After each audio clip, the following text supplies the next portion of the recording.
Yarrawonga and Mulwala are constantly growing. The population's going up all the time. So I think it's really up to us to preserve the past, and this is one way that we can do it. Probably the main display is the aeroplane over here, but there's a lot of older farm machinery. So pioneer aviation in Australia is expressed in that museum, but it's also linked with pioneer agriculture because Douglas Sloan built the biplane in the Mulwala woolshed. Designed his own plane, and then he designed his own engine. So he made the whole engine himself, which is quite unique in those days. Unfortunately, it was a little bit too heavy, and it was a bit too heavy for the plane. It's more of an industrial engine. We have here Doug's little personal notebook on some of his engine and plane designs. There's a plane design there. He had probably about 1912 vintage.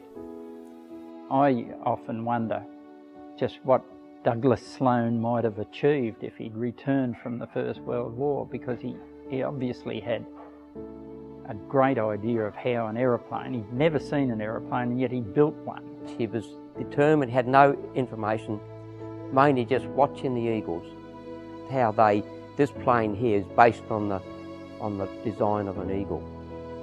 And he was a very inventive sort of fella, so he started making model planes, toy ones, and then he started making ones out of bamboo. And then he got bigger and bigger until he got 1913. He made this one out of wood, and he had the use of the Mulwala woolshed. After shearing, he'd had the run of the woolshed for nearly 11 months, and he just, big plans, huge maps, he just designed his own plane. So the woolshed objects are also in the museum, plus a number of many other agricultural equipment items, a fantastic collection of Firthy water carts. They've got a wonderful, almost like a taxonomic collection of Firthy water carts, which is very interesting. We've got lots and lots of antique stuff, a lot of pioneer stuff.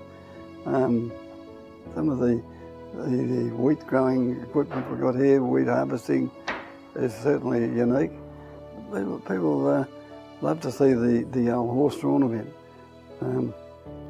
Mainly people in their 40s and 50s and that, and they'll say, oh yeah, I can remember my granddad used to have one of them. And you can probably notice in the bottom part here is the steel side, there like that. There's right-handed and left-handed ones, depending on which side of the thing you stood on. This one is unique in that when you're using it, you're going like that, and everything folds up in there, and they lay it in a furrow. And I've never ever seen another one, and it'd have to be probably 150-year-old. It's a very diverse collection and very strongly connected to its community. So I've got a few things in here, but probably my most interesting one is the Wilby store delivery cart, which was used at a little place called Wilby out south of Yarrawonga. I've got early farming equipment, and we've got buggies, wagons, everything, you name it. The plane fits in as a unique item for early aviation in Australia, because it's such a new phenomenon in that era. Just as the stripper harvest was made into the header and so forth, that early years of the century were really, people really moving ahead and inventing things. In some cases, people do find that there's a connection to some members of their family. They perhaps see a photo or they see a reference to some family name. I always find people come in and they walk around and they come back and they're amazed just at what the collection is here, how much stuff there is. I do the cataloguing, and I'm just about up to 3,500 items. It's quite a collection, and it's very varied and covers most of the history of Yarrawonga and Mulwala. The past is the grandfather of the future. I think it's most important that we preserve these artefacts from another time.